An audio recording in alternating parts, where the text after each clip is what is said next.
बोल बम बोल बम हर हर महादेव बोल बम बोल बम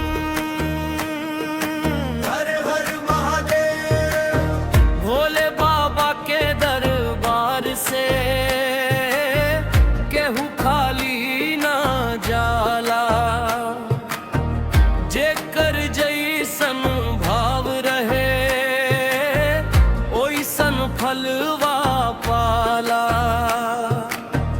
रोवत अखिया हंस पड़ेला, दुख सभे टर जाला। भोले बाबा के दरबार से केहू खाली ना जाला। बोल हर महादेव बोल बम बोल बम जय भोलेनाथ ओम नमः शिवाय। इन दुखियन के तू सहारा, सबके लाज बचावा। डूबल नैया बीच भंवर में, पल भर में पार लगावा। जेकर टूटल आस रहेला, तू हिम्मत बन जाला। भोले बाबा के दरबार से केहू खाली ना जाला।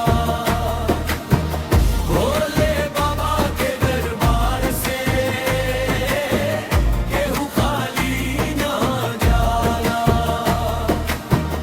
जेकर जैसन भाव रहे ओइसन फलवा पाला।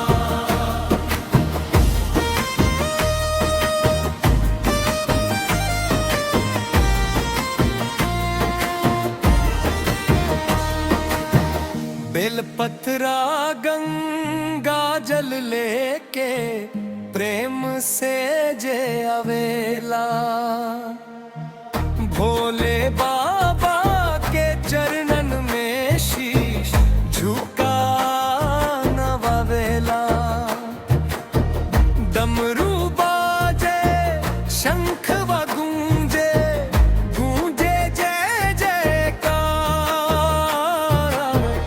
भोले बाबा के कृपा से भर जाला घर दुआर। बोल हर महादेव बोल बम ओम नमः शिवाय। सावन के पावन महीना गूंजे बोल बम नारा।